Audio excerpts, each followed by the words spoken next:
Enak mulus lo ya. Jadi didukung seberat mungkin. Jadi yang ngerasain apa yang saya rasain.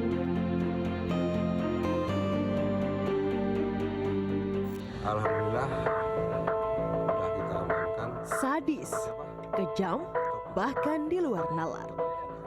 Mungkin 3 kata inilah yang muncul di hari-hari terakhir saat masyarakat disuguhi betapa kejinya Taufik Hidayat tega menganiaya dan menyekap kekasihnya sendiri, Yovita Tri Rezeki di Bandung, Jawa Barat. Meski sang pelaku sudah ditangkap, masyarakat masih menanti mengapa ia bisa setega ini dengan orang yang tengah dekatnya. Polisi masih melakukan penyelidikan termasuk motif, indikasi dugaan kekerasan seksual dan kemungkinan korban lain di luar Yovita.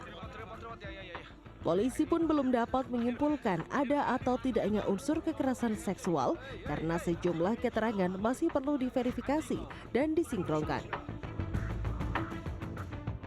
Alhamdulillah senang sekali, terima kasih Pak Kapolda sudah membantu saya.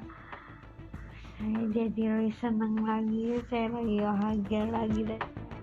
Ungkapan syukur Yovita Tri Rezeki disampaikan mengetahui Taufik Hidayat sudah ditangkap. Saat ditanya oleh relawan yang menjenguknya, Yovita juga ingin Taufik Hidayat dihukum seberat mungkin. Saya ingin dihukum seberat mungkin. Jadi yang ngerasain apa yang saya rasain. Kita serahkan ya tanya ke pihak berwajib. Amin, ya Allah, semoga si pelaku dihukum seberat-beratnya, setimpal-timpalnya.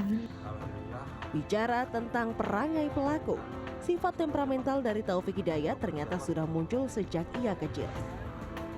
Sang ayah bercerita dulu ia pernah dipukul menggunakan kayu karena Taufik marah ingin makan tetapi tidak ada lauknya.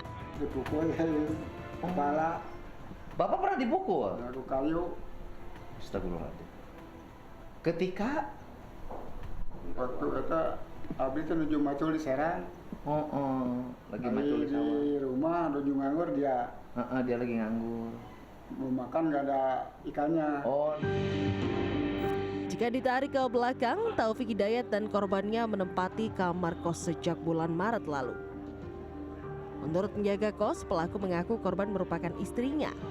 Anehnya, pelaku justru marah bila ditanya mengenai bukti pernikahan.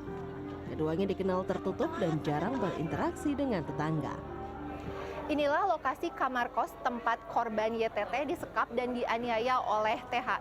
Informasi yang kami dapatkan memang selama kurang lebih 3 tahun, pelaku TH ini terus menyekap dan membawa YTT berpindah-pindah kosan, dan kosan ini menjadi kosan terakhir yang mereka tinggali selama kurang lebih 3 bulan.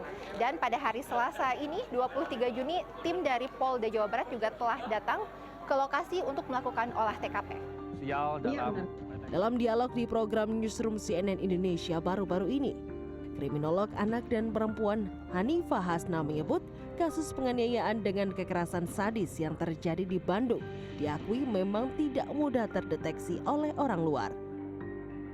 Korban seolah dilenyapkan dari pandangan publik karena seluruh kebutuhan sehari-hari dipenuhi oleh pelaku. Taufik Hidayat yang awalnya berkamuflase hubungan kasih sayang dengan korban berubah menjadi monster menakutkan jika keinginannya tidak dipenuhi. Riwayat kekerasan bisa dilihat dari latar belakang pelaku yang disebut pernah menganiaya mantan istrinya. Kasus ini semakin kompleks karena muncul dugaan korban Taufik Hidayat lebih dari 1 orang. Jadi ada eskalasi dari yang awalnya itu memberikan rasa sayang, lalu memberikan isolasi. Setelah isolasi dia melakukan penyekapan dan melakukan kekerasan. Nah, kondisi-kondisi yang bertahap inilah yang membuat korban tidak berdaya dan terlanjur mendapatkan perlakuan yang tidak menyenangkan, dan bahkan intimidasi itu membuat korban itu tidak bisa berhubungan dengan orang lain. Nah, yang seperti ini yang tidak bisa dideteksi oleh orang luar. Karena bagaimana dia mau meminta tolong, dia bertahan hidup aja menjadi susah. Akhirnya yang perlu dilakukan kemudian adalah masyarakat tidak boleh abai terhadap kondisi lingkungan. Masyarakat harus lebih waspada terhadap potensi kejahatan dan segera melaporkan jika dirasa sudah meresahkan. Di titik ini, arus pelaporannya harus mudah sehingga masyarakat bisa mengakses kapanpun dan dimanapun. Tim Liputan CNN Indonesia.